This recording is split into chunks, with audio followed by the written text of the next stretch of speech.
কংগ্ৰেছ দল আৰু অখিল গগৈৰ দৰে যে ধুৰন্ধৰ ব্যক্তিসকলে যদি এই উচ্ছেদ অভিযানত যদি বিধিৰ কোঠালি দিয়ে, এনেকৈ যদি অখিল গগৈ ডাঙৰীয়া আৰু কংগ্ৰেছৰ কিছু সদস্যই যদি এনেকৈ যদি খিলঞ্জীয়া বিৰোধী স্থিতি গ্ৰহণ কৰি থাকে, তেতিয়াহ'লে কিন্তু 83ৰ দৰে আমি পৰিৱেশ সৃষ্টি কৰিবলৈ বাধ্য হ'ম।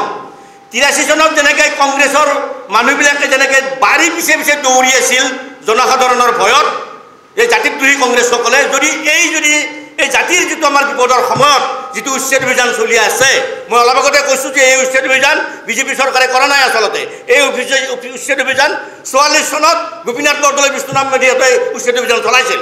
গতিকে এই উচ্ছেদ অভিযানটো আমাৰ অসমীয়া ৰাইজৰ দাবী, তাহানিৰ পৰাই এই উচ্ছেদ অভিযানৰ দাবী চলি আহিছে। গতিকে এইবিলাকত যদি এওঁলোকে এই কংগ্ৰেছ দল আৰু অখিল গগৈৰ দৰে যে ধুৰন্ধৰ ব্যক্তিসকলে যদি এই উচ্ছেদ অভিযানত যদি বিধিৰ কোঠালি দিয়ে, আমি কিন্তু লাচিত খানা অসম দলগিৰি আৰু হিন্দু সুৰক্ষা বাহিনীৰ তৰফৰ পৰা এওঁলোকক কিন্তু আমি পিটন দিয়া হ'ব, পিটন। ধন্যবাদ।